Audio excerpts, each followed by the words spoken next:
and that brings attention to a professional police department and what's going on, what really goes on. I mean, that's why Game of Crimes is so professional and so popular. Exactly. People want to hear the inside stories. Exactly. Well, look at this. I can tell you, I ran into the commissioner of the Alaska State Troopers, and when they started putting that on Nat Geo, they got all sorts of people applying. Now, the biggest problem was you'd get some guys from the East, like New York, come out there and like, I got to be in what village for 3 years? Yeah, you're right. My backup is going to take 4 days. What? Yeah. By sled dog, by mushing, exactly. Sergeant Preston of the Yukon. Hey, I wanted to ask you about that though, because we want to get into talking now about a lot of the work that you're doing right now. But I preface that by saying there used to be a time when you and Dave, you'd send me a message, you'd see me on Fox or whatever. Hey, I see you on TV. I can't turn on the TV now without seeing your ass all over the TV. You have been on so many things, but that gets into what I wanted to talk about with you. You took a lot of your training, you took a lot of the work that you did, and now I think you're doing one of the great things, which is you're out there telling the story. So let's talk about how did you get involved? But before we do that, I told you I wanted to ask you about this. You had no problems. You've survived a lot of things, but you had one of the biggest fights of your life. Wasn't getting run over by a car in a convenience store, was it? But it did involve another C. Yeah, absolutely. So the end of September 2020, I just got back from a training trip and I get a phone call from, the doctor says, Mrs. Smith, yeah. Hey, has anybody called you about your biopsy? And I'd forgotten that I'd had a breast biopsy like a month earlier. And I go, no. And he goes, oh, well, okay. So you have cancer and it's a very aggressive type. And I've referred you to an oncologist she'll give you a call next week. And he's getting ready to hang up. And I like, hold on, let me get my husband. So I like, what honey, happened to come over here. Bedside Manor? What the hell? He's a super guy, but they just don't.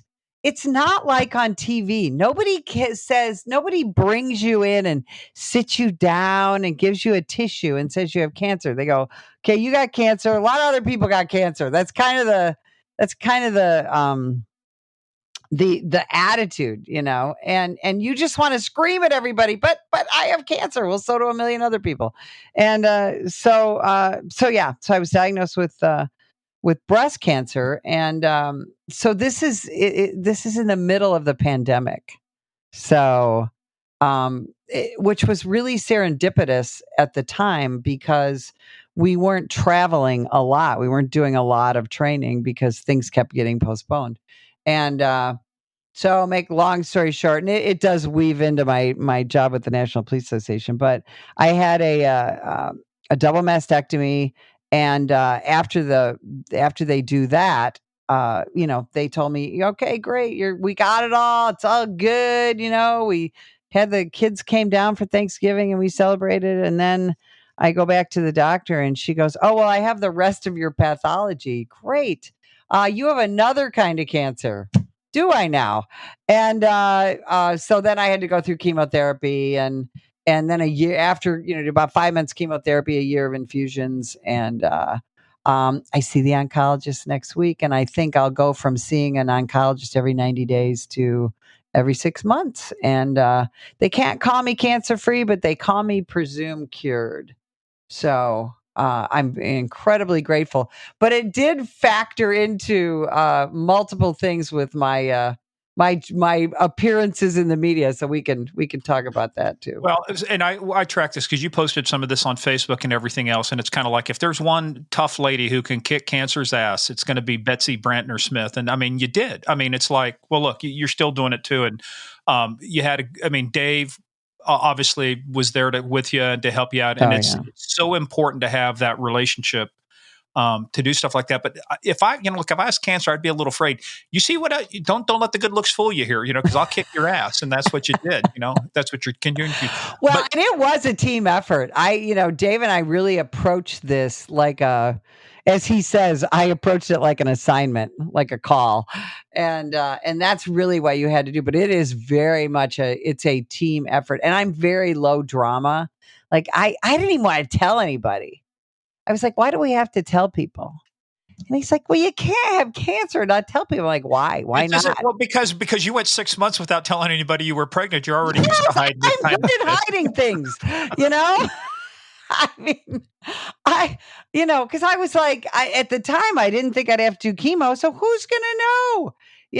And our kids, we have 4 kids. They live all in different parts of the country. And so I was like, I didn't want to worry my kids. My mother had died of cancer. So I didn't want to have all this drama with my cousins and, you're going to die and all that stuff. And I was really busy at that time. I had a lot of work to do. And so I just didn't have time to screw around because I had only been the spokesman for the National Police Association for about 4 months when I got this diagnosis.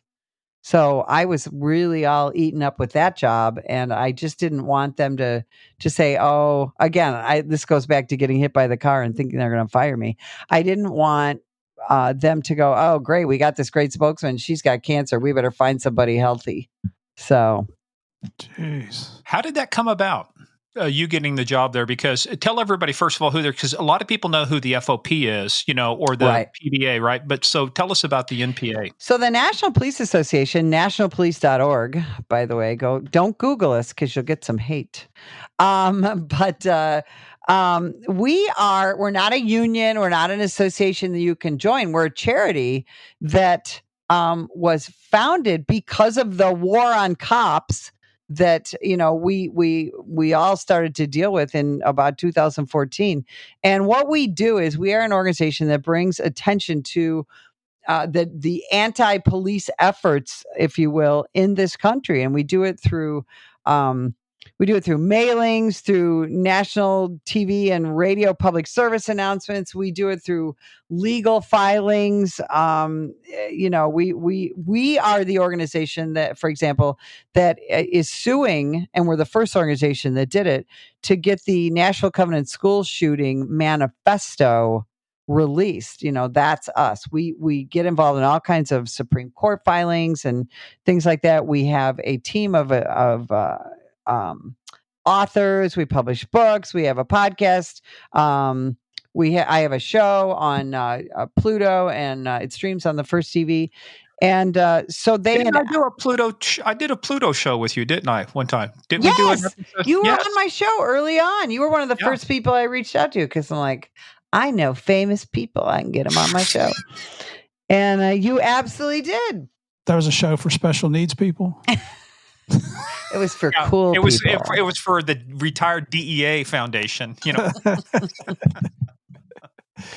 And so they had asked me if I would like to write. The boss had read my writings, Dave's writings, and I'm like, okay.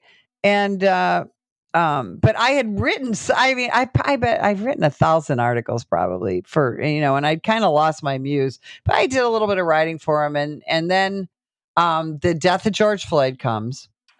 And we're all locked up in our houses, right? Unless you're a Black Lives Matter protester, and then you can do whatever you want. But so they called me and they said, "Hey, you seem like you're good on camera. Can you do this interview with a news station in California?" Okay. And it was about there was a Black Lives Matter mural in I think it was San Jose, California, and but don't quote me on that. It was a California Police Department. They had a large Black Lives Matter mural painted on the street in front of City Hall. And right in front of City Hall, each letter had a different depiction. And it depicted Assata Shakur, who is a terrorist and a cop killer who is in exile they believe she's in Cuba.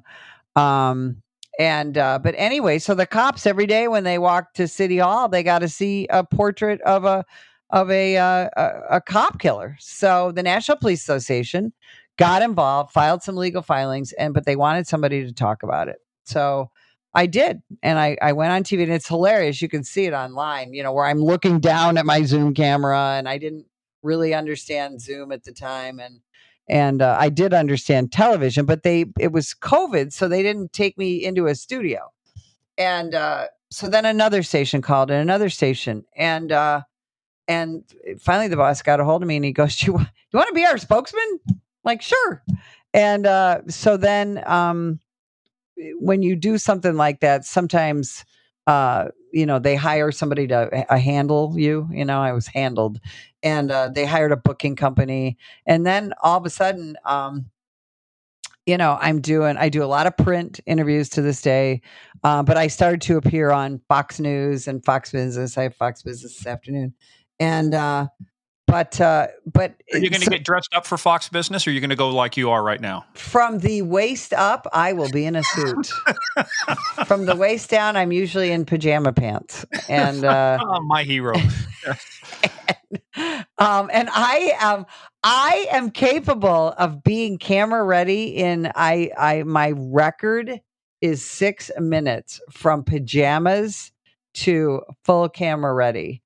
And so thank God for the short hair and everything. But I was going to ask that. I know part of that's the artifact of chemotherapy and the other stuff, but having short hair has its benefits, right? Oh my goodness. I don't know what I should have cut it off a long time ago. But here was the thing. So I I start doing all these national hits. And of course, I mean, and Morgan, you know this. If you're in the media, you live on East Coast time. And I'm in Arizona. So a 6 a.m.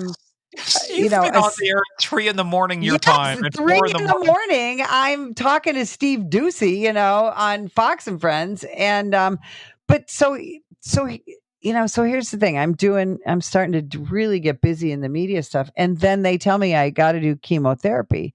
And so I finally I had not told, I don't think I had told the National Police Association. Maybe I told my boss, but I don't think I had told my bookers about the mastectomy and all that stuff, because I was still able to function. Is there anything else you're hiding from us in this interview, well, Betsy? Uh-oh, you're not pregnant again, are you? God, I hope not. But so I had to tell him, I'm going to lose my hair. And, I got, so over the course of a couple of weeks, I had long red hair. I decided to try a couple different haircuts, so I got a short cut, then a shorter cut. And then, literally I came out of the, so I'd started chemo, and your hair doesn't fall out right away. It takes a couple of weeks. I came out of the bathroom. I'm getting ready to go do a Fox hit, and my hair is coming out in handfuls. And so I go up to Dave, and I'm like, I don't know what to do about this. And he goes, see if you can push enough of the hair in place. Ask an old guy how to do a comb over. Yes. And I mean, so I'm like putting in mousse, and it's falling out. And I actually have that hit. But so I finished my hit, and I come out of my little home studio here, and Dave goes, let's go. And I said, where are we going? And he said, we're going to shave your head. And he goes, you're going to feel a lot better. And so he took me to his place where he gets his haircut, and they shaved my head, and I instantly felt so much better. And so I got a couple of different wigs, and continued to do. And it was I just have to tell the story of Mark Lamb. I think a lot of people know who Sheriff Mark Lamb is. He's on Fox a lot, on TV a lot, and he wears a big cowboy hat. He's the Arizona sheriff. And he's also my friend, and he was on my show, the same show you were on, Morgan. And so I've got this blonde wig on, and I keep scratching my head. Wigs itch. I don't know how people wear those. And so I'm itching my head.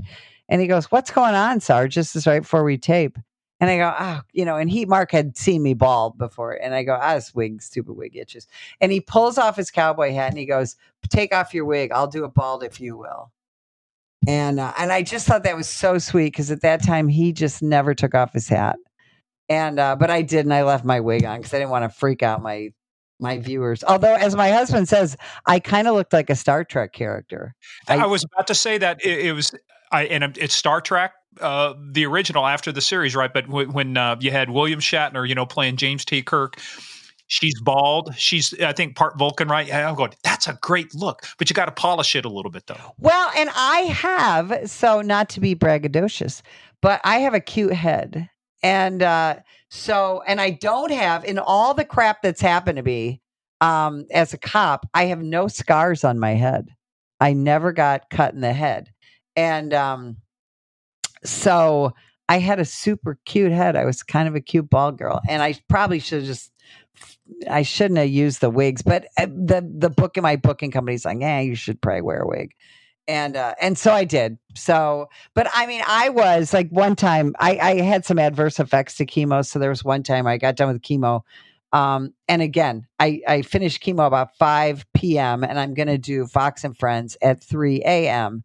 And I woke up and my eyes are swollen shut.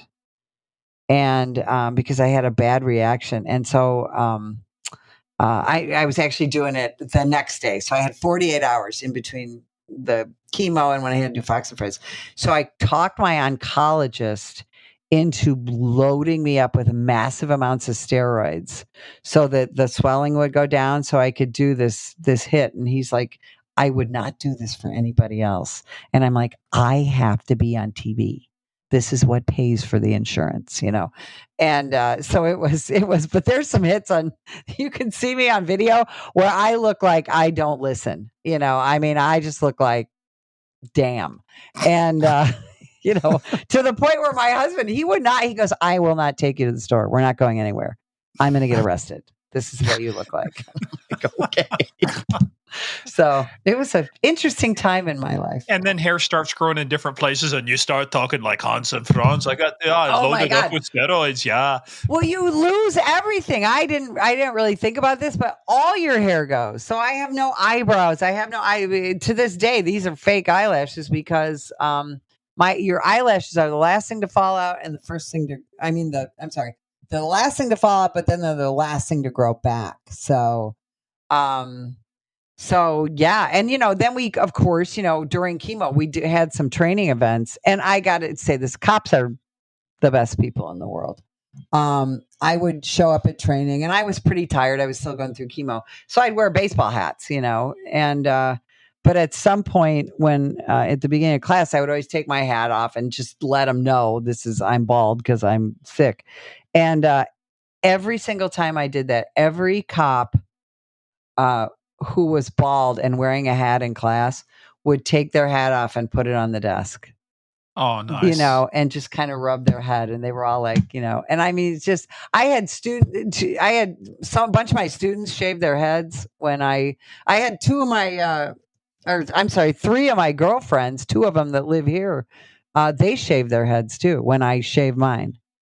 And I mean, it's just extraordinary. The law enforcement community is so amazing. It is. People don't quite understand our culture and how close knit it is. No, it was just amazing. We just had incredible support. So let's talk about this role now because you are a very vocal advocate for law enforcement. You make no bones about it. But I think there's a couple issues I want to talk to you about, but I think there's some things that are fixable, but there's a real crisis right now. And I told Murph this story, but when I was a youth of 16, and I got my driver's license on, I'm out driving around in Kansas, I drag race a kid out of town in Abilene, Kansas, and I get pulled over for drag racing. First night, I pee my pants. It's like, oh my God, I'm going to jail. The world has ended. We have gone from that to where now you watch videos of people openly taunting, spitting, hitting on cops, ambushing them. We had Claudia Polinar, the LA sheriff deputy, her and her partner. Oh, yeah, I know her. I know. She's an amazing human being. Yes, she is. We met her. We had her on our, and for the point of where you've got people now walking up and ambushing law enforcement officers. Just it calls where there's ambushes. So what's driving this, Betsy? I mean, from at least your vantage point, where have we gone to where it used to be? And don't get me wrong, Murph and I are not saying cops are 100% perfect, but him and I both say nobody hates a bad cop more than a good cop. You want good cops out there.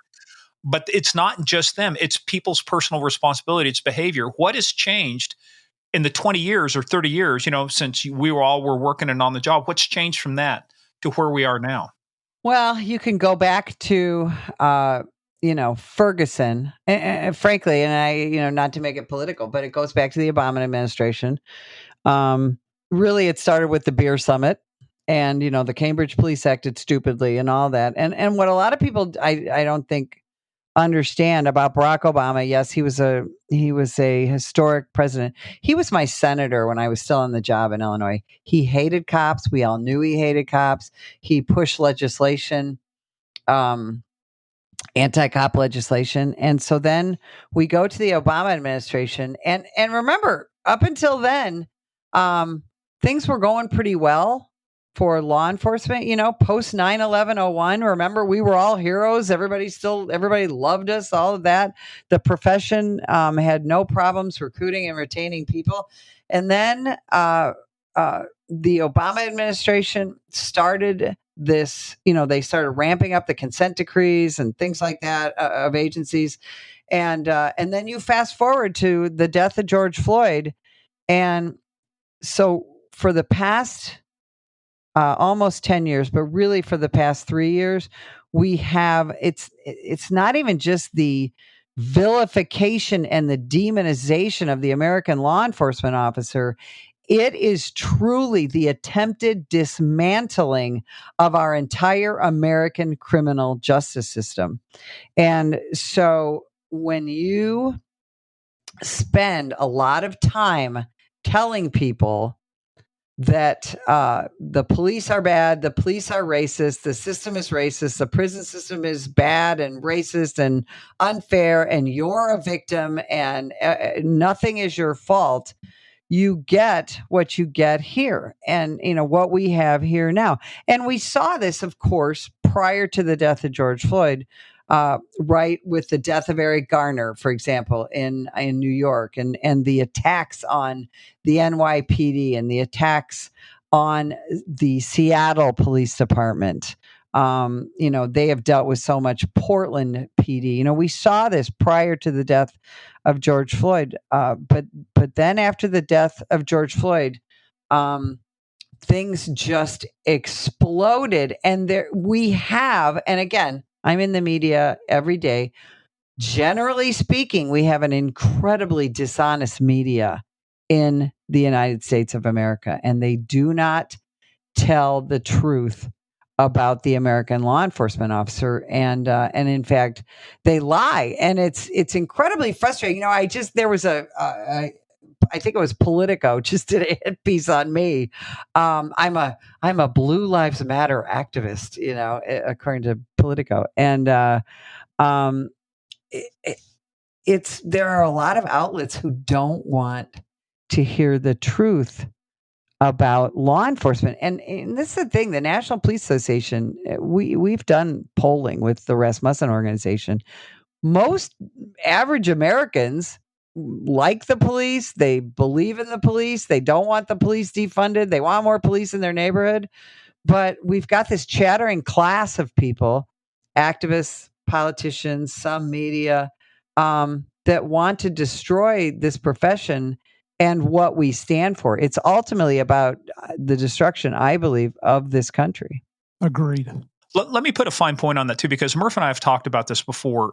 When you defund the police, the people most affected are the minorities, the people marginalized, the people who need the police more than anybody else. And to your point on the polling, they overwhelmingly say, no, we don't want less police, we want more police. Mm-hmm. And so if you were a white supremacist and you really wanted to affect minorities, you would be all for, hey, let's defund the police, let's get rid of them, because guess what? It would affect the people you like to target. But that's the point. When you defund the police, you defund. Imagine, well, look, all you have to do is look at San Francisco and Oakland and Portland and see what happens when you back off on enforcement. What happens?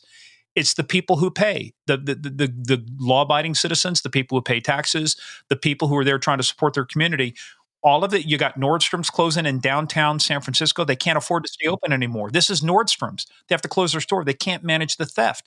I've just seen, what we're missing here is the whole discussion around personal responsibility. People keep talking about the cops. Well, guess what? What about the people?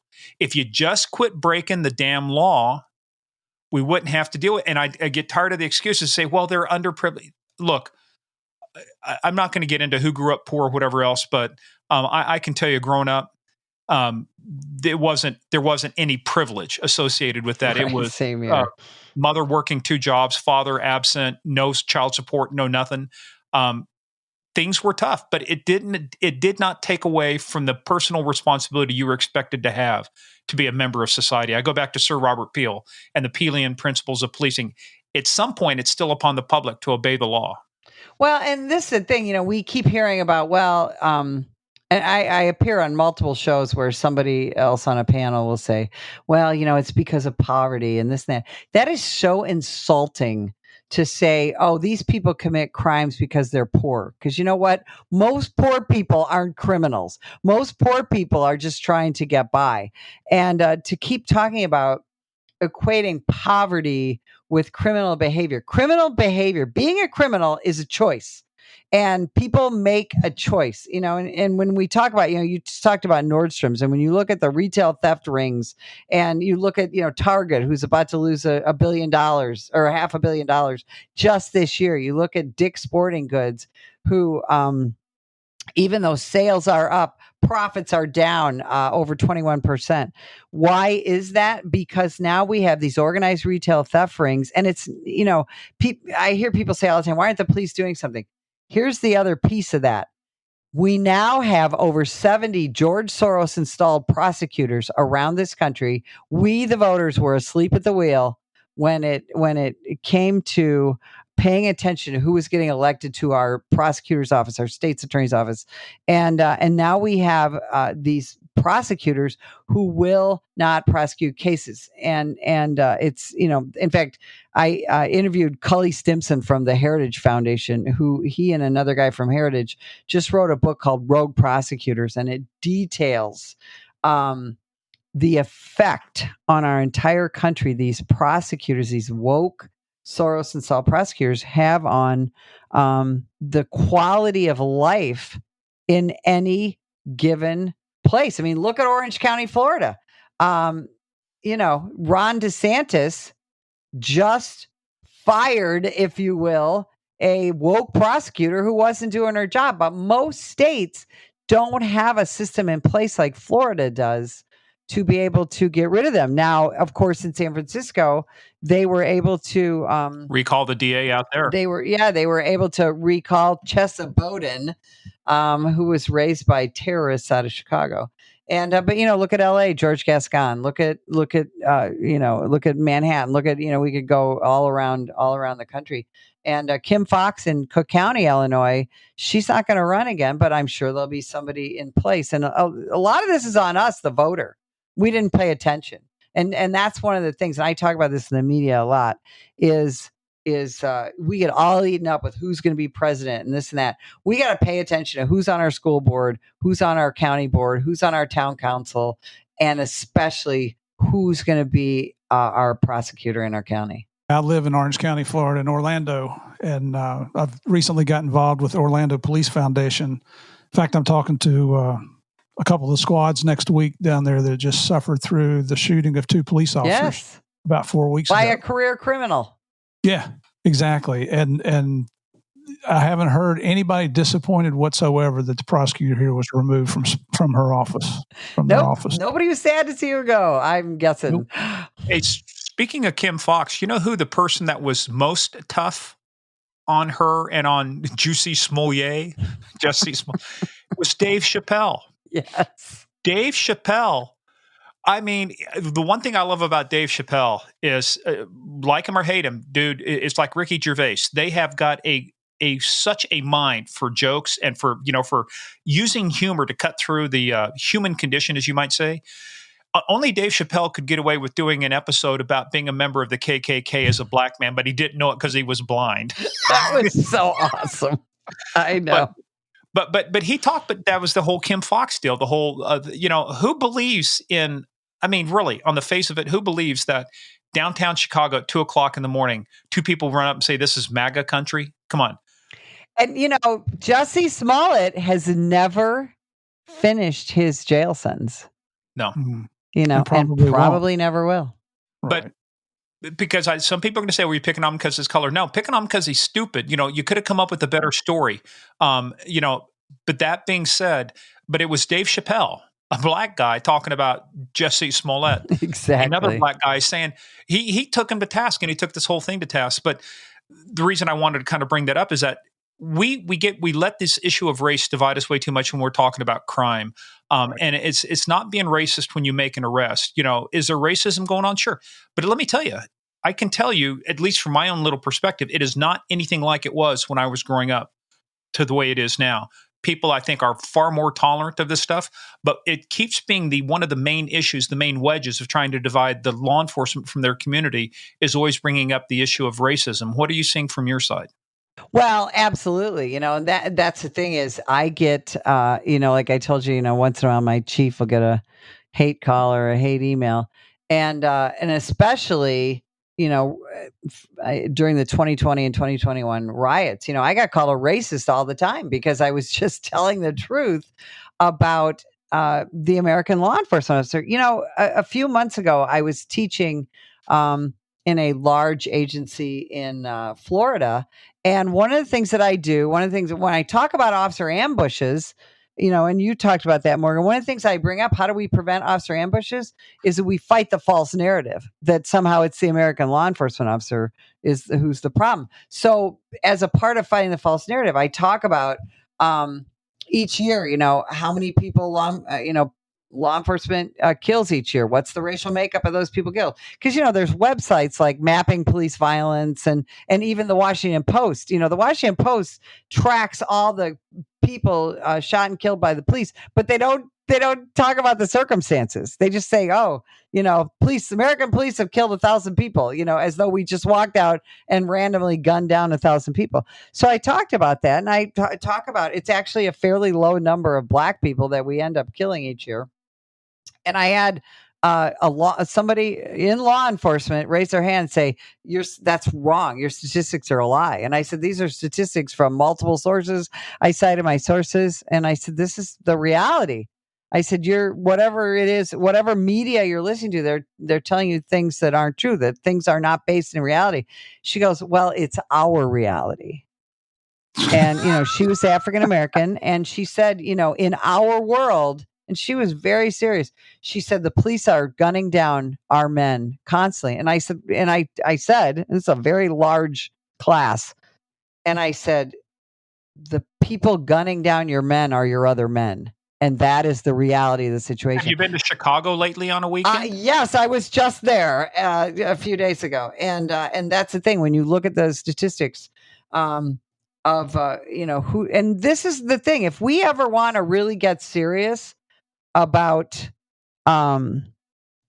African American victimization, we're going to have to talk about who is victimizing African Americans. And until we are able to talk about that, and here, what am I? I'm an old white woman. So, I am deemed to be unqualified to talk about this.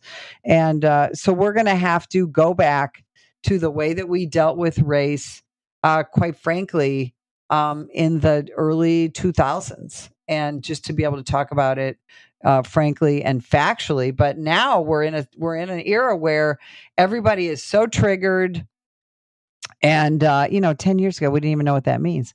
And everybody is so triggered, and now we not only do we talk about race, but now we've got the whole trans community thing and the LGBTQ community, and which that started with the if anyone has ever read the Barack Obama's 21st Century Policing Report, that is where all the trans victimization began. I challenge everyone to go find that report and read it, because it talked about that police abuse transgender people. We weren't even talking about transgender people much during the Obama administration. I remember reading that thinking, I wonder why they're bringing that in, and the LGBTQ community. Well, now we know. And so anyway, we have got to, as a nation, tell the truth. And a lot of this is on police leadership. When you see, and you guys saw it, and everybody listening saw this, when you saw police leaders kneeling with Black Lives Matter protesters, when you saw a police chief in California, who then ultimately became the police chief here in Tucson, Arizona, where I live, holding up a Black Lives Matter sign, knowing now what we know about Black Lives Matter, the organization, we have to get it together, and we've got to fight this false narrative with some truth. But America has to be able to have the intestinal fortitude to digest the truth as well. Right. and everybody's out for their own agenda. The black on black violence has gotten to the point that it is unacceptable, but nobody wants to. It's like the attack of the police officers in Memphis. Yes. If those had been white police officers, that would still be in the media. Right. But it lasted for about a week and then it went away. And I don't mean to sound racist, and I certainly hope I'm not. I don't think I am, but I'm sure there's thousands of people out there telling me I am. Hell, I know they send me hate mail all the time. Well, and yeah, when you talk about that, the police chief in that situation in Memphis, she still has her job too. Yeah, it's crazy. They want. I hate to say they, because then it is being divisive. But everybody wants to be equal, but they don't want to look at the facts. Well, and we talk about equity as though equity means the same as equality. No, it's equality of opportunity, not outcome. I can't guarantee you an outcome, but I go back to, we were talking about this with the previous guest. His episode will come out later, but Eric McBride down in San Bernardino Police Department. But we were making the point, and I was talking about Chief Brown when he was chief of Dallas PD, and you had the shooter that killed the 5 Dallas officers, the DART officer, transportation. They used a robot with an explosive to take out the shooter, because it's like, we don't care at that point. It's like, we're taking you out. And what I loved was the chief, and he ended up becoming, chief there in Chicago. But one thing he did back there when he was in Dallas, he says, I hear you people complaining about it. So we'll do something about it. Step up. We got job applications. I remember that. Yeah. He said, here, apply. This is a black police chief telling other people during a Black Lives Matter thing that went south, you had a sniper kill those 5 officers, saying, hey, you want to do something about it? Then fine, step up, take a job, and do something about it. But I get tired of always injecting the issue of race into it, as opposed to what did they do? What did the person do? Broke into a house, killed somebody. I don't care what color you are, dude. You beat up a pregnant woman. Don't care what color you are, right? Don't keep inventing excuses for people's conduct. They've got to be responsible for themselves, because if they are not, if we keep giving people hall passes and freebies, we're never going to solve a lot of this problem. Yeah, absolutely. Let's just look at the history of the United States. We were built on the rule of law, which got us to the number 1 spot in the entire world. And now we're letting certain individuals who happen to be extremely wealthy try to drag us down so that we become a third world country. And that's what George Soros is involved with. If you don't know anything about him, shame on you, look him up. Well, now his son Alex took over, and Alex is younger and has more money.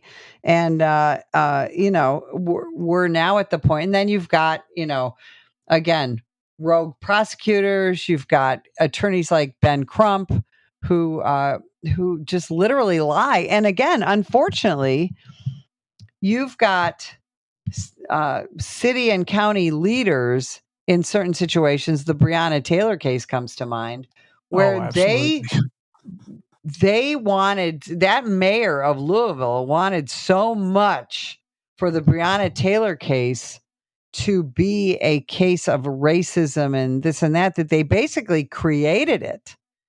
And, that's one of the cases early on that I spent a lot of time in the media talking about, to the point where I ended up meeting and becoming friends with the sergeant who was shot, John Mattingly. He was our first episode of this year. Oh, and we awesome. He's a great guy. I'm friends with his wife and real quick too, here's the shocker. Guess what? His son-in-law, black. Oh, I know. He's got white racial, and they want to say that he is racist. And I just talked to John last week, setting him up for a speaking event where I went to college, and he and his family still live in undisclosed locations because of continuing threats, even to the point where when Morgan and we interviewed him, his episode came out January 2nd of this year, so we interviewed him back in November, December. When we sent him a headset to use for the podcast, we had to send it to an address associated with a friend, because and I don't blame him. I know he cannot have his address out there. Because they didn't just come after him. They went after his adult children and his grandson and it's just, and again, people don't, the facts are the facts. Right. And but people don't want to. They want her to be this bizarre cult hero, and she's not. But that goes back to that, fighting the false narrative, and that's one of the reasons. We talked about a while ago about officer ambushes.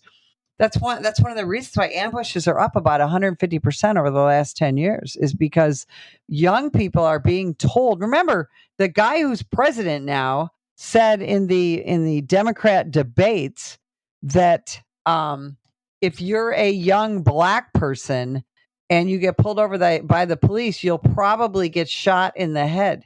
That is so incredibly irresponsible. And this is the thing. This is why I really implore anybody in law enforcement, or anybody who is in a law enforcement family, pay attention to politics, because there are people, especially in one particular party, that absolutely do not give a damn about cops and are actively working against them. Well, our president now was at an International Association of Chiefs of Police conference here in Orlando years ago when I was still in the job. So when he was vice president, and spoke to 15,000 plus police officers from all around the world about how pro law enforcement he was going to be. And we're going to enact everything we can to support law enforcement. That's exactly right. What you're doing there is exactly I was at right. that conference too, Murph. And you know what other conference I was at? The one in Chicago, yes. where guest came in and spoke.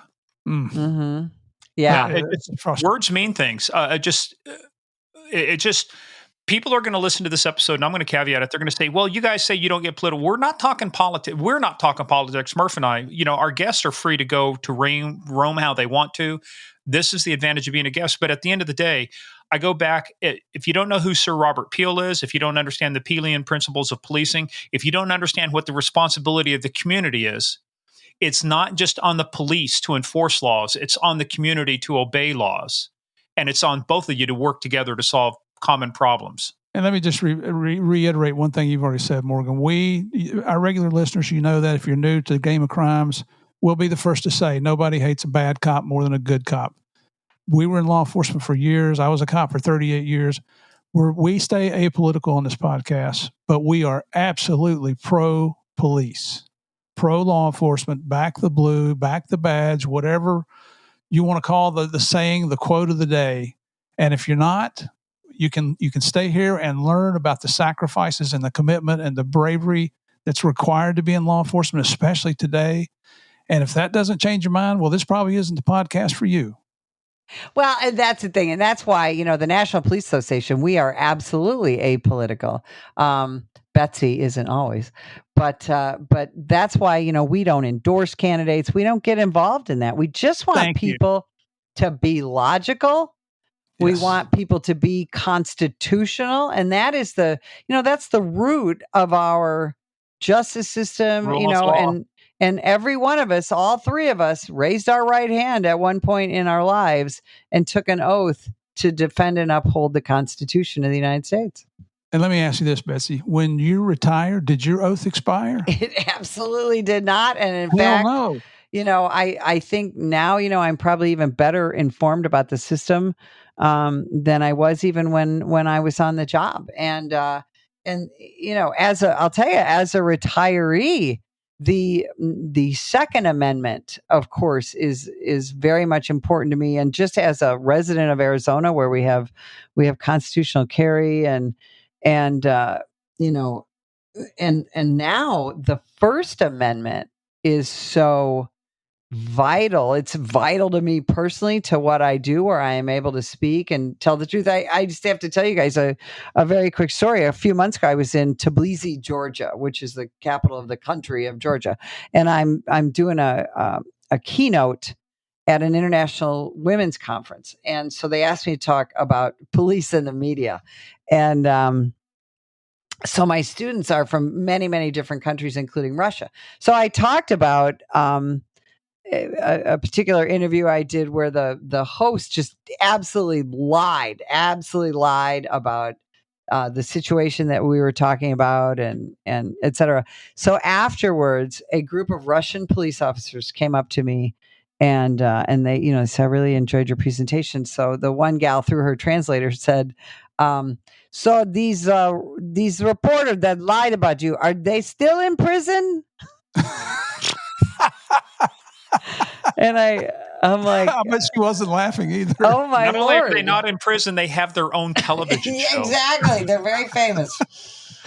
Oh my gosh. But this is the thing where we don't really, and I actually told her, I said, I always carry, when I leave the country, I carry my pocket Constitution, and I pulled it out and I said, nope. And I said, as a matter of fact, I will die to support their right to be able to lie about me, because that's the American system, But that's what the purpose of the Second Amendment is to make sure that you've got the ability to carry out the First Amendment. Exactly. And people mistake the First Amendment. The other thing too, they talk about freedom of speech and freedom of religion. It was Thomas Jefferson who said that the purpose of the First Amendment is not to keep religion out of government; it's to keep government out of religion. Yep.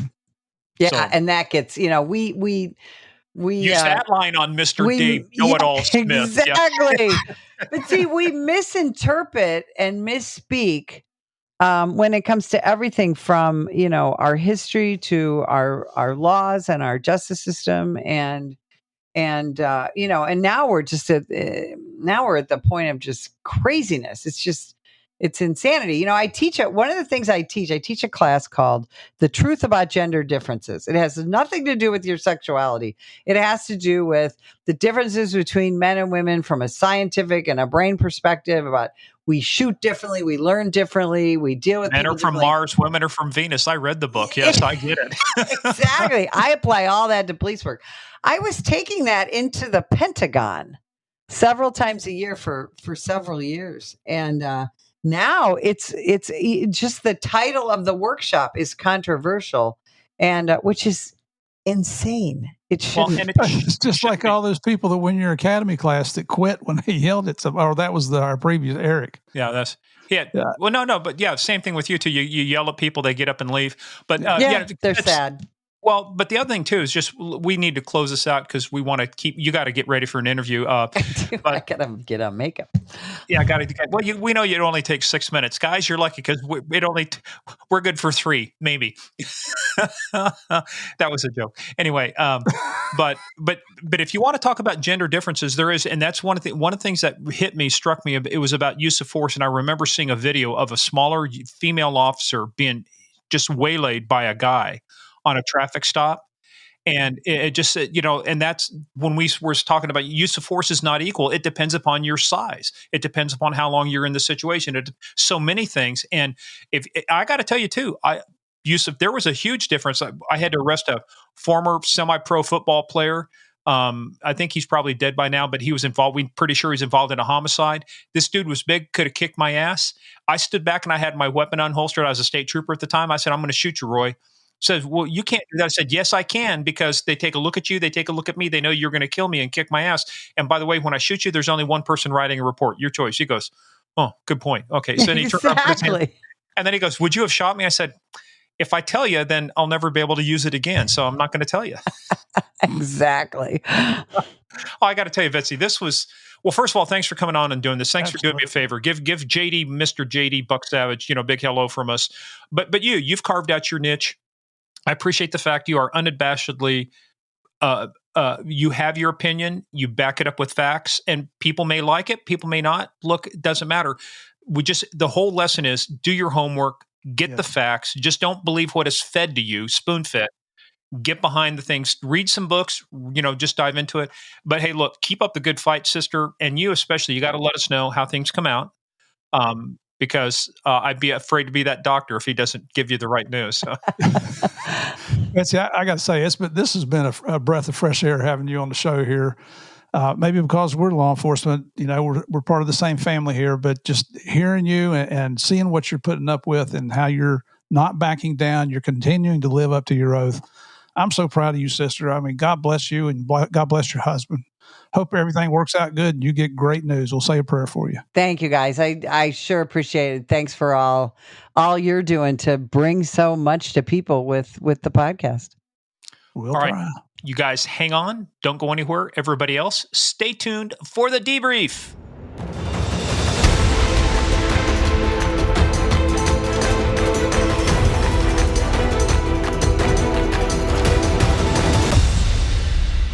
Say what you want, but she's entitled to her facts. I mean, well, she's entitled to her opinion, but she brings the facts with her. Mm-hmm. She just doesn't say something. She backs it up. We talk about the stories. Double mastectomy, breast cancer survivor. She kicked ass. I mean, I was really concerned when she started posting this, but I think cancer was scared of her. You know, if there's something, it's like Chuck Norris, you know, people are scared of him. I think they were scared of Betsy because she wasn't going to take anybody's shit. She got hit with a car in a convenience store. She's still on field training. She's gone through the way she got treated at the academy. And here she is. So God bless you, Betsy. And with you and Dave, you guys are the perfect match together. You guys are just kicking ass, taking names out there. Well, and these guys, they know what they're talking about. They're still on the international training circuit. You heard her talking about going to other countries and speaking, and she was in the country of Georgia not too long ago. I love that.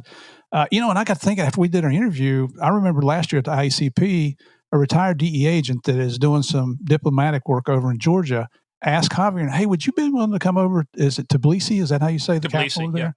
Yeah. And we've got a women's group over there next year that we're having a conference. Would you guys come over and be speakers? And we said, yeah. And I never heard from them again. So I guess they got Betsy, but that, you know what? That's probably a better pick anyway. Because she's a woman. Yes, that might be a better pick. Well, and Betsy and to your husband, Dave, also, God bless you for what you're doing. I'm saying a prayer for your cancer that you never have that problem again. And love you for back in the blue, back in the badge, back in the green, whatever it is in the law enforcement culture. You guys are leading the way. So proud to have had you on Game of Crimes. Absolutely. So this is us saluting you, and we're going to try and get Dave Smith on too. I'm going to get Dave on here. We'll talk to the JD Buck Savage. Watch the That'll hands. That'll be a good one. Watch the hands. But I'm telling you, so much good stuff out of that. Well, guys, we hope you enjoyed it. Head on over to Apple, Spotify, hit those 5 stars. Let us know what you think about it. Let us know what you think about the episode. Also, head on over to gameofcrimespodcast.com, our webpage. We'll put some of Betsy's books on there and a link to where you can find more. Follow us on social media at Game of Crimes on Twitter, Game of Crimes Podcast on Facebook, and the Instagram. And head on over to paypal.com if you want to just throw some stuff our way. We don't mind. Also, head on over to, I didn't say this yet, patreon.com/Game of Crimes. I'm so excited. If I sound like I'm rushing, it's because I got to get a couple things done because Notre Dame's playing today. We're recording this over the weekend, but Notre Dame's playing today against Tennessee State University. They crushed Navy, and I'm looking forward to them crushing Tennessee State. Yeah, for sure. Yeah, but you don't get to watch. Right. Yeah, you too bad for you, Murph. You don't get to watch TV because Disney is and Spectrum. Well, you know what? I think they're playing on Peacock, and we have Peacock now because we've been watching Yellowstone. Oh, there you go. So there you go. Fire that up. So head on patreon.com/Game of Crimes. That's where we got some good stuff. We just did. We talked about our 911 episode. You got to listen to that. We've got our Q&A coming up. That's one of the funnest things we do. We've got You Can't Make This Shit Up. We've got Narcometer.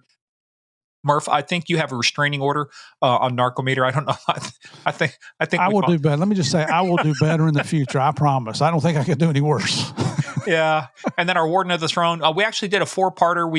Murph and I each brought together 2 topics we wanted to talk about. We had a really good discussion for a little over an hour, our Warden of the Throne. So check that out. But hey, guys, most importantly, we want to thank you, our listeners out there. Spread the wealth, share the wood, share the joy that is Game of Crimes. And we'll see you back here once again on the biggest, baddest, most dangerous game of all, the Game of Crimes. Did you say share the wood?